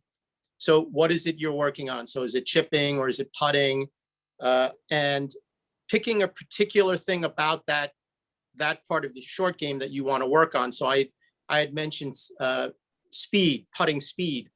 So introducing it to them, it might be something as simple as rolling a ball. Instead of using holes, I'll use discs, the shape of a hole, and put them on there so that the kids can see how far past the disc the ball rolls. And also what I'll do is I'll putt so that they can see what better speed is. And then I'll ask them, can they copy that? And they're not even putting yet, just rolling the ball. Does that roll look similar to my putt? And doing things like that. And then having them then do it with their putter, and then they'll hit it. They don't have to have the perfect grip or the perfect stance. Can they hit it and see that ball roll? And then they hit it 3 times as hard as mine. Like, oh yeah, they will self-police themselves. And then starting to set up little skills stations. So I might have alignment sticks or pool noodles that are this far apart, and they putt like a 10-foot putt. Then they go to the next one, and it's this far apart. And the next one is this far apart. So as they work down their way, they can start to see things. So, again, that might be start line versus speed, and just doing that. And then as they're working their way through these, they're going 3-4 times around and seeing, and they'll turn around and say like, hey, see, that one was better than the first time I did it. And then we'll play a game again with some sort of, some trophy at the end of it. Could be a candy bar or double snacks at break time, sleeve of golf balls, whatever it is. And that particular game that we're playing focuses on that skill. So it might be simply just a hole with a couple of rings around it. And then the outer ring is 1 point. The inner ring is 2 points. And if you get it in the hole, it's 3 points. And everyone's putting from different spots and getting points. And then at the end of it, who has the most points, you get the double snacks or whatever. And that carries through even to the older kids. So I'm not just talking about 6, 7, 8-year-olds. That carries through to the 13, 14, 15-year-olds. And then as they progress and they get better, it's kind of transferring that into more of an actual golf-like format. So we may not have a bunch of colorful pool noodles out there doing the same thing, but they get the idea. And so as long as you have that transference of understanding what is that skill you're developing and transferring it to a competitive game, because all kids, 99% of the time, what do they want to do? They want to play a game. Jeff brought this up to me the other day about, it's like video games. And he mentioned it earlier. It's they want to play the game. They're comparing themselves to themselves. They're comparing themselves to another person's score. And so being able to kind of tap into that, next thing you know, they don't want to leave the putting green. They don't want to leave the short game area because they're actually enjoying themselves. They're enjoying the challenge of learning whatever it is that you want them to work on. As you mentioned this in games, I want to mention one thing that I've learned about kids is they're the biggest scorekeepers I've ever seen. all the time, if there's some sort of competition of any kind, they all are interested in the result, every single one of them. Go try peeling a kid away from his video game without him finishing the game and looking at where the high score is. Or go try to have a couple of kids go compete for to see who gets the little Reese's Pieces or the Rolo or whatever the heck that you're providing. You want to see a bunch of kids knowing exactly what their score is.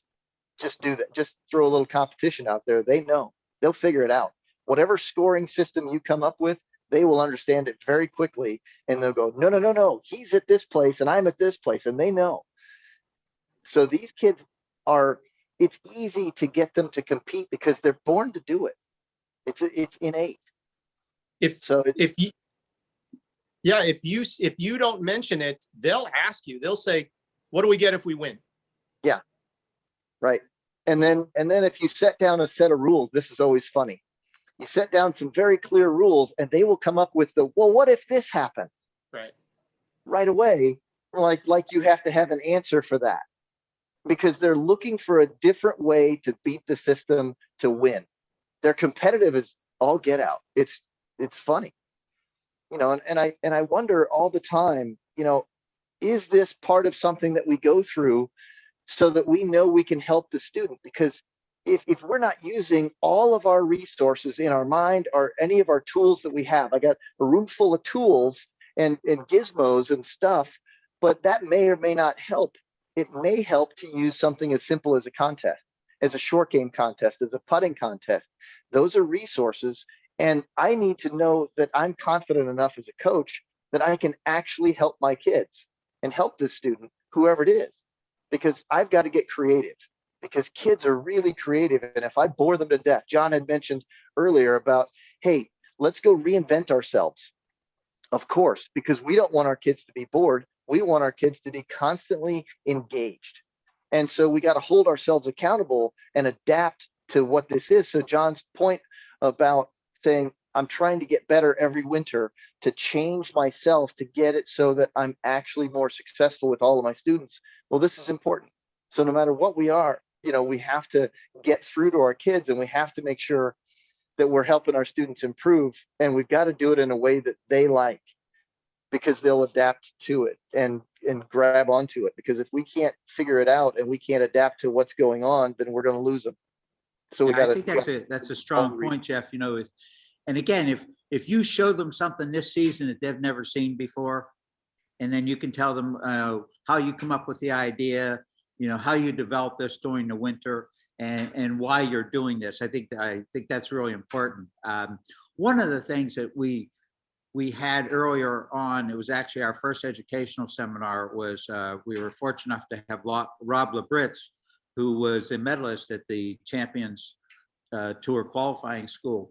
And Rob talked extensively about his ability to focus for 40 seconds at a time, when he went into his zone before a shot, and his ability to visualize. And that got me to thinking that I don't do that nearly enough with my own game or with my students. So that's one of the things I've been researching this winter and taking on is visualization. And then from there, I got into this idea of meditation, because, when I'm in my mode, my brain is like a rotary up there, right? There's no stop signs, there's no stop lights. It's just going 1,000 miles a minute. And so I start trying to meditate just to quiet my head down for a few minutes a day. And for me, it's quite the challenge because without all those directional signs up there, I got all that stuff going on. But it's hitting home to me why Rob is able to be in his mode for 40 seconds and then turn it off and then, stay out of it for the next 3, 4, 5 minutes, whatever it takes. And why he's so successful is because he has made all this visualization in his life and his program work. So I think that's really a strong thing to do. And I think we all need to come up with things for this summer that our kids have never seen before, that the parents have never seen before, new ways of interacting, setting up different things in your practice areas. I'm big on, I like setting up putting holes like 1 to 9, and then, making them challenging, like I call them par threes, par fours, par fives in my putting, and then have the kids run through stuff like that. So now they're putting them in tournament conditions, and then I do things to distract them while they're doing this for the sake of, again, tournament conditions, right? Right. So stuff that they've never seen before. One of the things I think is really important in junior golf, and I wanted to get both of your takes on this, is when does equipment become something that you want to pay close attention to? At what age? And a lot of times you see kids with hand-me-down equipment, which is just the worst thing in the world, right? And there's a lot of good equipment companies out there now. Callaway does it, Ping does it, where they're creating junior equipment. And when do the two of you feel that it's necessary to educate the parents to pay more attention to the equipment? Day one. Yeah, I completely agree. I get a lot of people, and you, James, you may not get as much of this as I get, but I get an awful lot of new golfers coming to me that I've got to take them. And from day one, maybe they've got Uncle Bob's cut downs, or maybe they've got something that dad decided he's going to go get something that his kid will grow into, because he doesn't want to buy the kind of stuff that works right now, and then in a year when the kid grows some, to go get something else, to go get the next thing, because he just doesn't have the money. And he's trying to think, oh, well, okay, I'll just do this because it's easier right now on my current pocketbook, but yet it's causing all kinds of trouble in the kid's development, and it's making them worse. And we've all experienced some of that. And I think I might get more of that, a little bit more of that than you do, James, because you do so many kids and you do so many programs, and you are so in tune to the equipment for younger kids, that I think that you're doing a better job of conveying that to people in a whole area, and that's a bigger thing than it is where I am. And so I think that right from day one, I think you hit it right on the head, because bad equipment does damage, and it's hard to overcome something that just won't work. And the kids trying to physically develop, and they're not yet there, and the club's too heavy, it's too long, it's too upright, or whatever the heck it is. If it's wrong, if it's, most of them I see are just too heavy for the younger ones. But I see an awful lot of kids that are new golfers coming to me from day one. A lot of girls coming in with dad's clubs, lots of that. And I have this thing in a corner of my studio. I've got an adult football helmet and shoulder pads. I've got a gigantic hockey stick. I've got a heavyweight baseball bat, and I've got a big pair of shoes. And so whenever I see a young kid come in and dad's got him in a big set of clubs that the kid shouldn't have, the first thing I do with the parent in there is I'll have the kid come over to the corner, and I'll have him put on the big pair of shoes, they're size 12s. And then I'll have the kid, I'll put the shoulder pads on him, and I'll put the helmet on him, and the kid's dwarfed. And I said, okay, he's ready to perform. And I just look at the parent, and it's really kind of one of those hard moments as a parent, because they realize what I've just said is there's going to have to be a reckoning of the equipment, because that kid couldn't go play football with those big pads, that big helmet, and those gigantic shoes on, because he just will be hampered by the equipment. And that's my point. And I do it that way without really saying a whole lot. And it really works, because it's a visual that hits people. And so it makes them get to the right kind of equipment right away. How do you go about it, James? Yeah, I think, like I said, from day one, letting them know, it's like we all know golf equipment is very expensive. So I'm trying to help them out financially. It's like, don't waste your money buying stuff that in the end is either something that you're not going to be able to use anyway, so now it's just wasted, or it's gonna either hamper your child's development, or worst case scenario, it's actually going to injure them. So Yeah. very similar to what Jeff does is having oversized clubs in the area, and having actually I'll have the parents swing it if they're golfers and say, how does that feel? And they'll be like, wow, that's really nice. Well, that's exactly what your child is feeling. I've had just like Jeff has experienced, it's like I've had little kids show up with drivers that are almost up to their nose, and they're swinging it and they're flopping all over the place. And the dad is like, how come he can't hold his finish? It's like, can't hold his finish. And then I'll walk over and pick up a flag stick and I'll hand the dad the flag stick. And I said, well, you make some golf swings with that. What does it feel like? I'm like, well, that's really hard. Well, that's what your child is going through. Oh, and you notice you can't hold your finish either. And you could just see oh, I get it now. And again, you're, as I mentioned earlier, you're educating the parents just as much as you're teaching the child. And from day one, if you're showing them that, you're just gaining an ally in the team, so to speak. So having a bunch of, let's say, US kids golf clubs where the kids that don't have their own clubs, you have them right there at your disposal. You're giving lessons with that and they can feel it and seeing that. And then also as they're developing, as they're getting stronger, faster, bigger, older, going through growth spurts and stuff like that, you're providing that same thing. You're providing that same information. So like I like US kids golf up until about, let's say the 54-inch height. Anything over that, and I know Kirk has brought this up in the past when he's talked about junior equipment, is that the clubs just get too light. That's just my opinion, especially for the faster, more experienced players. So maybe moving on to, let's say, Ping Prodigy clubs and stuff. But you know, there's a whole bunch of equipment out there for juniors, good equipment.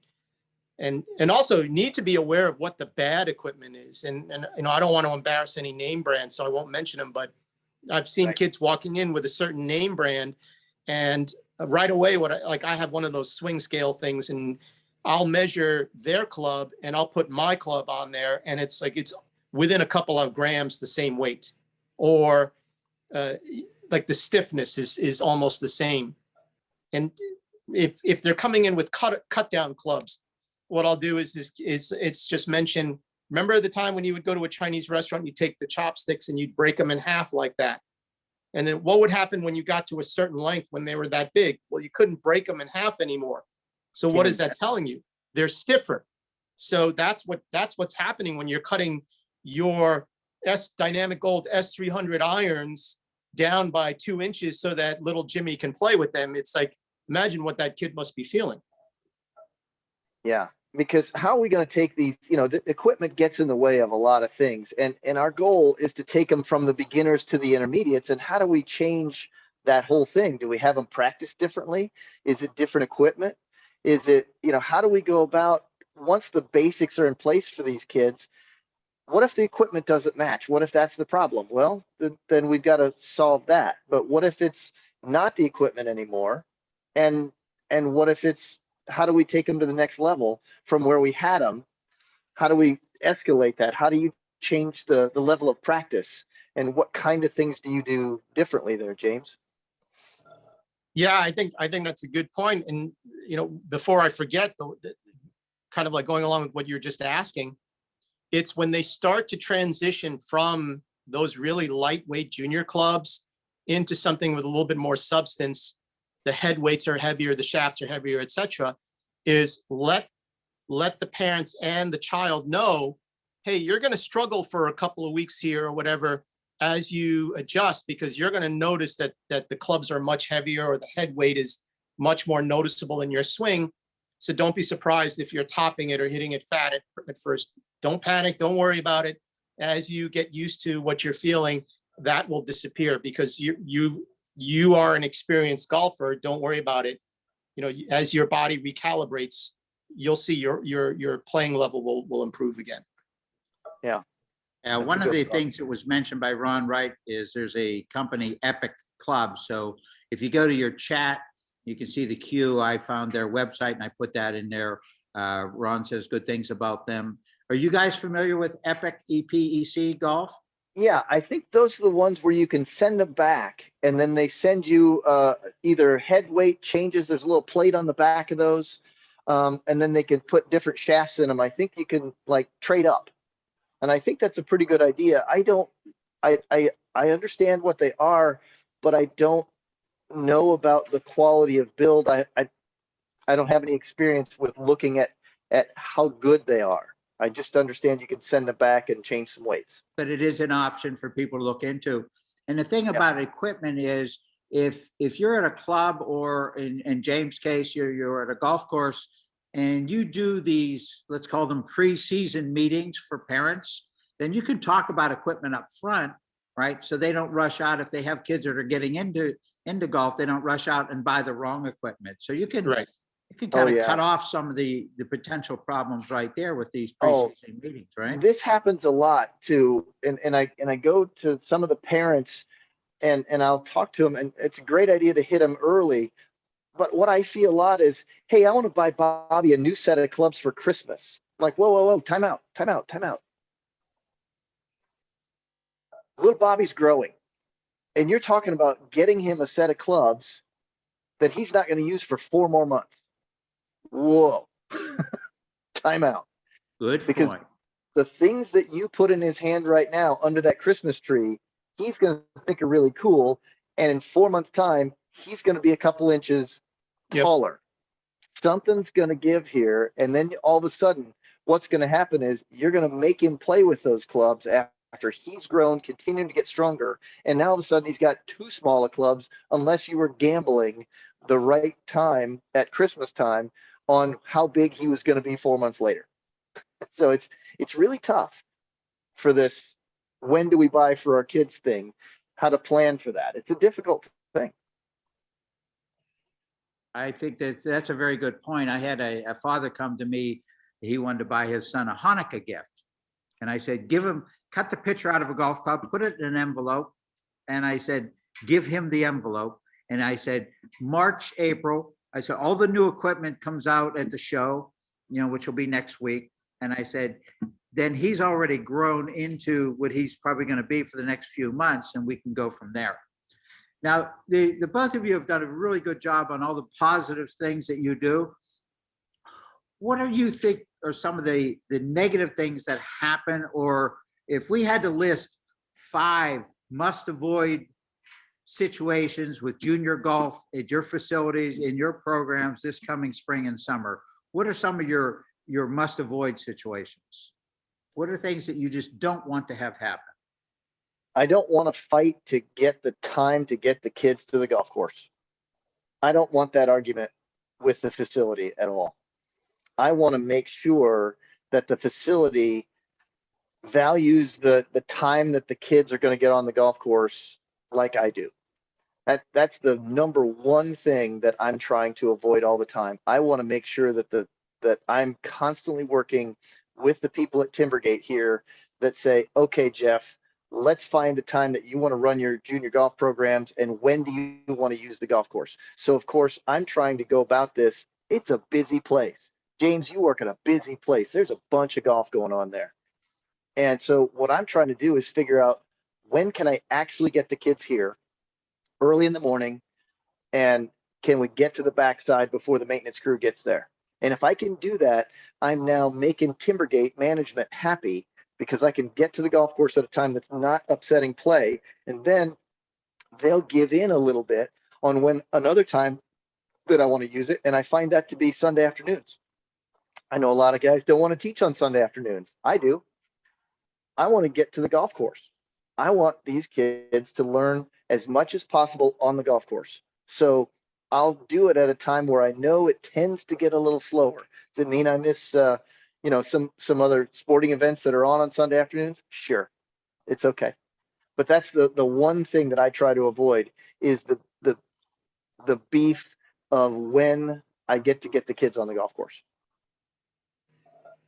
Yeah, I would 100% agree. It's just where we are, obviously being a public golf course, it gets really busy, but also knowing when are the times that it's not so busy and taking advantage of those times. Now, some of them, it might not be possible for a junior to be able to come and take a lesson on the golf course at that time. Like, they get out of school 3:30 or something like that, and it's wide open from 1 to 2. It's not going to work.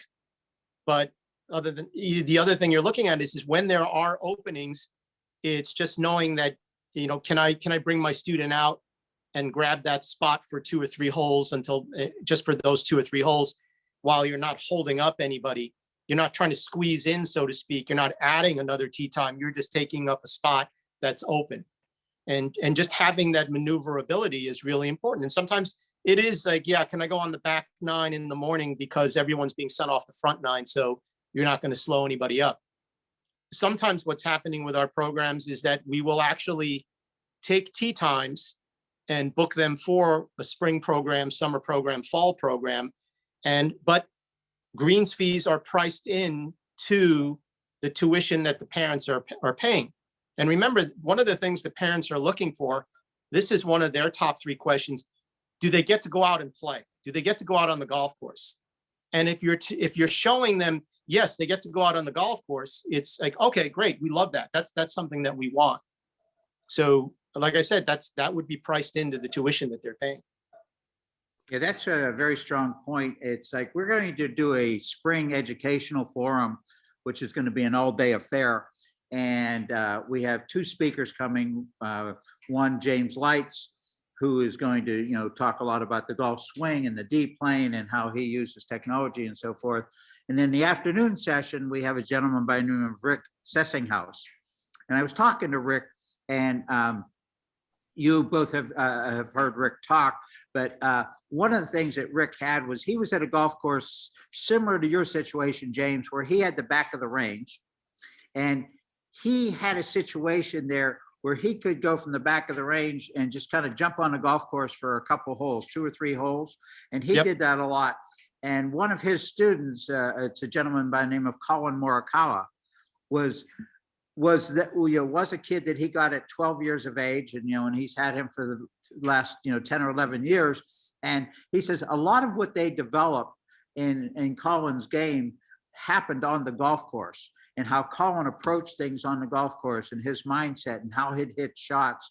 And he said without that creativity, he doesn't feel that he would have been nearly as efficient and successful with Colin had he not had that golf course opportunity for Colin to develop at a very young age. Yeah, Rick and I have actually talked about this a couple of months ago. We got to spend some time together, and it was interesting in hearing his point of view and sharing some thoughts. And exactly the same thing is here. It's the 8th tee box is right behind the other side of the range. So sometimes I look out and I could see that 7, 8, and 9 are open, or 6, 7, and 8 are open. And I might just turn around and take either the person that's there with me or just tell the group, I'll tell you what, why don't you guys go out to 8 and play 8 and 9 and work your way in. And then your parents will be waiting for you right there by the 9th green to take you home. And we'll do that. And it's very spontaneous a lot of times. So that's definitely an opportunity to have access to the golf course so they could be playing. That's a very important situation. And it's very difficult now, especially with the pandemic and a lot of people working from home. All the golf courses in our area seem to be 20 to 30, 35% busier than normal. And so it's hard to get onto a golf course, but I think if the golf professionals, if the head professionals, if the directors of golf can make a case for their junior program to the boards and set aside some kind of time at late in the day, early in the morning, in the summer times, what have you, to get these kids on the golf course, it's much more meaningful to them as opposed to just, hitting balls in practice time. And regardless if it's only for 15, 20, 30 minutes, it's 15, 20, or 30 minutes that they wouldn't normally have. Yeah, agreed. James, we talk about trying to get them to be from where they are to the next level and get them to develop in this decade that we're talking about, right? And, at times it doesn't work. And we've got to kind of pay attention all the time. Like we're constantly monitoring what's happening with this child. Are they developing? Is it slow? What are the factors? What's going on? We've got to pay attention to, is something going on with the kid personally? Right? I deal with that a lot. Like I mentioned earlier, I got a lot of kids over the years that have come from broken homes. I got a lot of kids that don't get here often enough. It's a tough area to grow up as a kid in Southern Indiana because they just can't get here. Sometimes the parents are working, maybe they got 2 jobs, maybe they just don't have transportation. Something is going on that I've got to pay attention to. Why isn't this kid getting better when I'm trying to take him from one level to the next? What's some of the factors that you see that make it so that the plan that you've got working for the kid just isn't working? What are the big things that you start running into? Well, a lot of times it's just talking to the kids and saying, how do you feel? Do you find that this is boring, or what's going on? And if you've developed that relationship with them from the start, then they'll be honest with you. Like I said, they come to the door, how you feeling? How was school? So this is just another extension of the communication. So if you're getting a lot of negative vibes from them, just finding out what that is. It might be that they're just kind of bored. It might be, as you said, John Kennedy was talking about, they're just kind of like hearing the same thing from you over and over again, and they just need a refresher. So sometimes you might just need a break. I know there's a couple of kids that I teach where I tell them, look, I go home. Let's just drop the golf clubs for like 6-8 weeks, and I'll see you back in April or whatever. And yeah.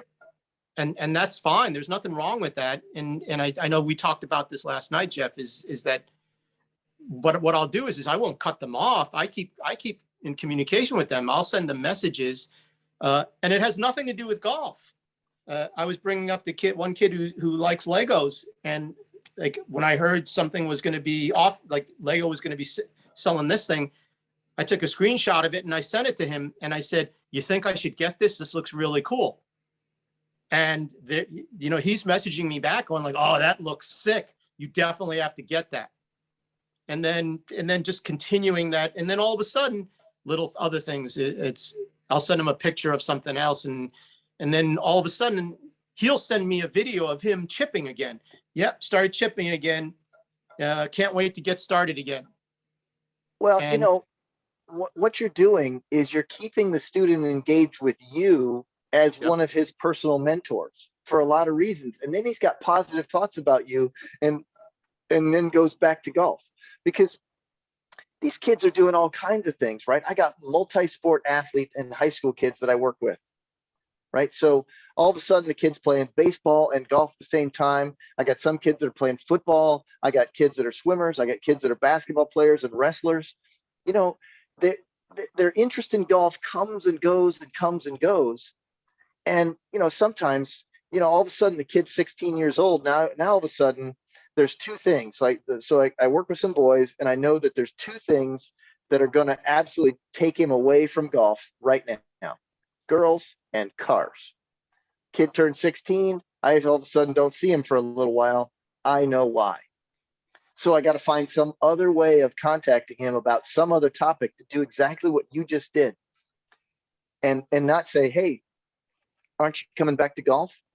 Like, "Hey, tell me about that car you got. What's going on with that? Does it run well, or is it fun, or what else are you doing?" And then next thing you know, I see him again. So just like your example last night with the kid with the Legos, I see it in different ways too. And so because they're kids, their minds are going a lot of different places. So maybe they're not improving because their mind went to someplace else. They got interested in something else for a little while. My kids, I got a lot of kids now that, they're working. They get to be 15, 16 years old. They need a job. And Exactly. So then all of a sudden their interest in golf really hasn't really slipped, but it got knocked down a touch. So I know that the plan has to be adjusted, right? So there's a little, what is it that I have to do, right? The thing that we see this thing all the time. Everything changes. What's next? That thing is like the ever-present question. It's out there all the time in everything that we do. And we're like, all right, what do we do? Where do we go from here? If their interest is slipping a little bit, what do we do to get them back? What do we do to get them to the next level? How do we get them to practice if they've been out doing other things, or they just can't come? How about that stuff? Where do we go? That's a tough deal, isn't it? Yeah, definitely. And I think that especially in the cases of like, you're wondering if their interest is waning, is, the two extremes I can think of is the kid who started out young and really talented. Now all of a sudden they have to work at their game. Yeah. And finding that hard. And you got the other side of it, who's the kid who maybe is not the most coordinated person in the world and everything is a struggle. And they're thinking, in their world, they're thinking, I'm just not getting any better. And Right. those are the two that you're kind of looking, always want to keep an eye on those two. Yeah, and maybe that kid that was out in front a little bit because maybe he was maybe he hit puberty sooner.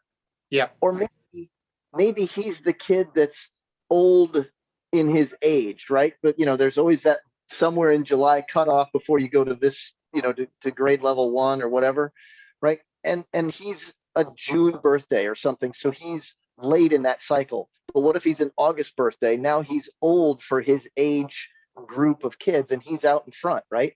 And that Right. kid that's out in front, maybe later on other kids start to catch up, and then he starts to freak out about that because he's no longer the king, right? So we Exactly. see that. And so there's all these changes, right? That we got puberty, we got hormones going on. These kids are changing. They're getting stronger. They're getting bigger. They're getting taller. They're outgrowing their equipment. This goes right back to that equipment question and conversation we were having, right? We're dealing with addressing growing up.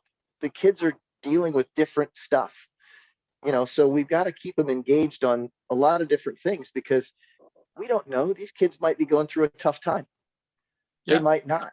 They might be getting too much pressure from the parents because maybe it's that kid who was out in front that you just mentioned, right? He was that one that was better than everybody else early. And all of a sudden, here comes boom, boom, boom, all this parental pressure to constantly stay up at the top.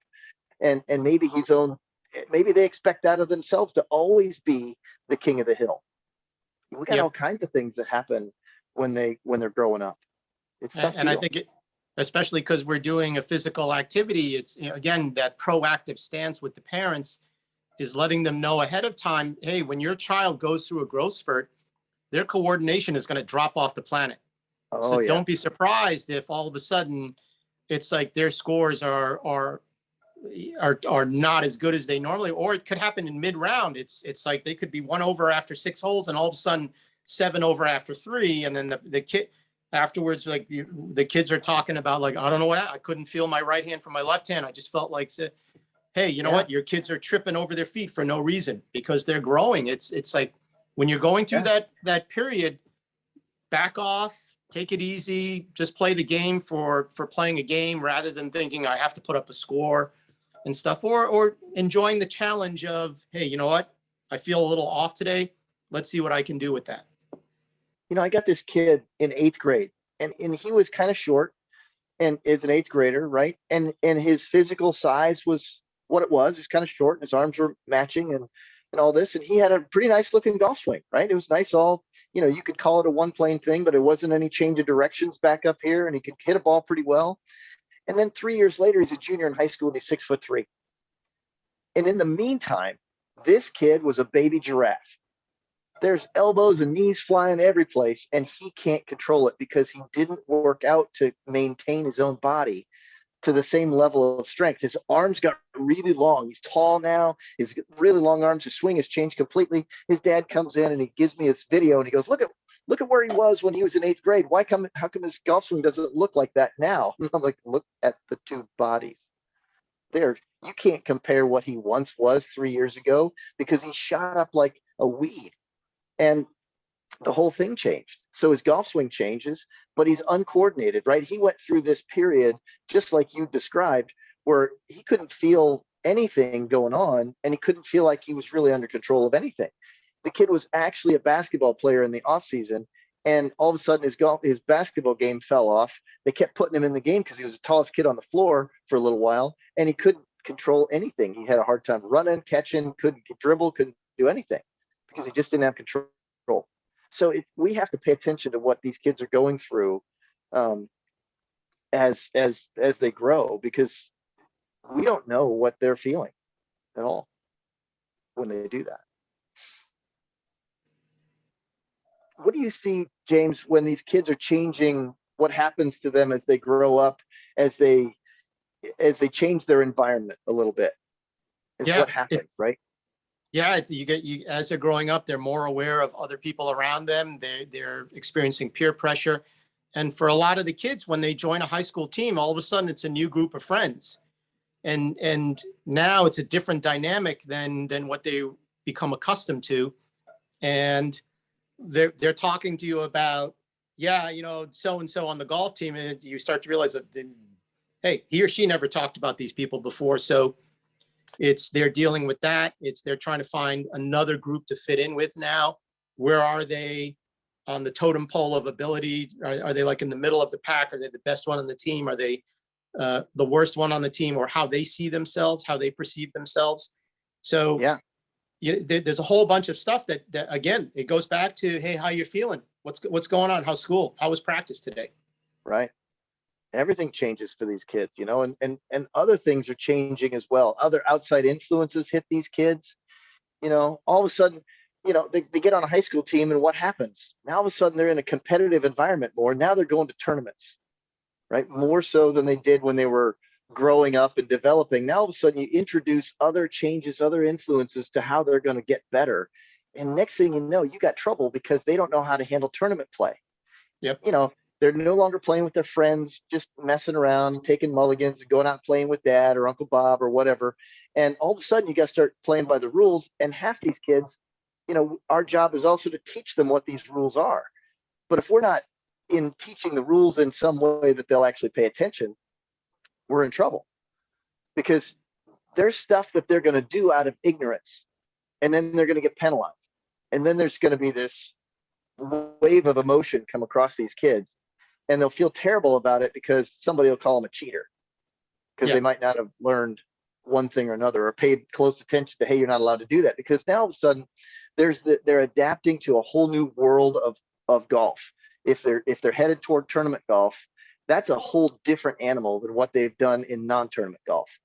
Because now all of a sudden there's a rule that actually exists that they didn't know existed, and it actually matters, and they broke it and they didn't even know. Now they feel terrible about themselves, and other kids aren't really all that helpful in that situation. Yeah, and the stress of competitive play isn't all that positive as well. It's there's a lot of negative factors involved there. And so just learning how to deal with that, and that's the reality of the game, reality of everything that you do in life, not just in golf, but it's getting them prepared for that. And I think what we as instructors, especially for the kids of a higher level that are playing competitively, is what you touched upon, is getting them to understand what those rules are. Because that's something that we see with the kids. They'll come back to you and say, yeah, I played in this tournament and, the kids were cheating. Well, maybe they were cheating, or maybe, like you said, they just didn't know the rules. And so I think part of what we have to do as with our junior players or competitive players is really get them understanding those things. I know Monique is like, she's really good at that. I've seen her post videos about, she's always in the bunker with the kids or showing them different things. So definitely getting more involved in that aspect of the game. Yeah, because as these kids progress, right, we've got to hit different things. And part of, like what John was saying, reinventing ourselves, well, sometimes that's the development of the player. And now we actually get to talk about some other things at a next level.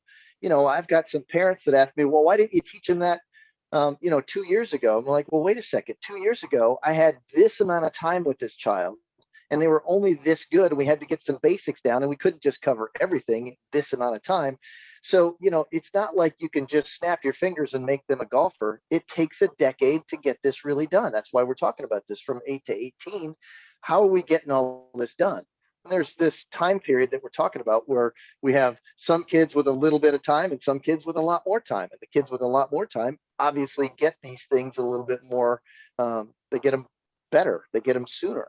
Because so one of the things that the two of you have to do when you have these kids going into competitive golf is you have to prepare them for what's going to happen on course, not only from an etiquette standpoint, but from a rules standpoint, so they're familiar with what the rules are. And should they run in, because there seems to be selective memory with some children on a golf course as to the number of strokes taken. So then you got to teach them that they're responsible for recording their competitor's score, and then how do they diplomatically handle that situation? Yeah, and that's why I like to do those things on the golf course, because I believe in my heart that they remember them more when they're in the environment that it can happen. And then all of a sudden it's a whole different animal that I'm working with. I'm working with 3 kids and I go to the golf course and I'm walking around with them and they're playing golf and I can talk to them and say, hey, what do you think? Is this right or wrong? Do you think that would violate a rule if you see something like that that's wrong? And they're all involved in that. And because when they're in the environment and then I can put it to them there, then I can say, okay, I can make sure that they understand there is a rule that covers that. They all understand it and they all learn how to count. And they all learn how to write it down the right way and at the right time and make sure, and they know how to ask each other the right kind of question. Like, hey, John, I had you for a 12 there. Is that right? And John can go, no, no, no, it was really a 13. I know he really isn't going to have that, but that's going to happen. And so we got to learn how to coach him through that. I like doing that on the golf course because I think that's the environment where it'll stick the best. Yes, and again, it gets back to you're not teaching golf, right? You're teaching life skills. You're a life skills coach. Yeah, at that point, we sure are. So one of the things that I did here is I put both of your names in your emails on the in the chat room here. It's in the queue because if people have questions, we want them to be able to reach out to you because you two are countrywide are 2 of the best at junior golf development, junior golf programs. And I want everybody to feel comfortable. If you want to take a screenshot, best time to reach James is 24/7. He doesn't sleep. He just rests for a while. I don't sleep. He doesn't sleep. Jeff's up in Indiana, so we know he's staying indoors as much as possible. He's like us. He's in a cold freeze. But we'd like to thank you two for coming on today, for doing such a great job with us. We're going to meet up at the show, right? And one of the things that I want everybody to understand at the show is if you see new products and you see things that we might be interested in, we're going to do a post-show seminar. We have next week off for the winter seminar series while people are at the show. I'm going, James and Jeff are both going. But if you see products at the show that you think might be of interest, get hold of me. Send me an email, take some screenshots. Because we're always looking for new products. James is going to do the same thing. Jeff will do the same thing. And then on February 2nd, we'll reconvene for our winter education series. I think one of the things that I enjoy most about being part of this is that I don't think one can get too much education. I learned a lot this morning. I come up with ideas this morning on what I want to do going forward by listening to Jeff and James talk about their programs. And so, for you to be involved in these programs is, I think, very beneficial, not only to your professionalism, but to your stature at the club, so that you're doing things differently than you may have done last season. So throw down the gauntlet to your staff, come up with some new challenges, come up with some new ways to set up your short game strategies, to set up your practice facilities. And, and like I mentioned, do those meetings with parents. If you have to Zoom them. It's a great way to get everybody to interact. I know that one of the things that we've seen with the winter education series is that our attendance at these, because you don't have to get in your car and drive across a bridge or through a tunnel, which we do a lot of here in New York, is our attendance has been very good, and it's been very good interaction with all of our people. So stay tuned to the education series coming up. We got a great spring forum coming up, and reach out to both Jeff and James should you have any questions going forward. They're always available. I know that I do this on a regular basis because I like their ideas. So thank you to everybody. Stay warm, and we'll see you after the show. Gentlemen, thank you so much for your time. Thanks for having us. And I really appreciate everybody's attention, and hopefully that what we did here today was just spark some interest and try to help everybody get better.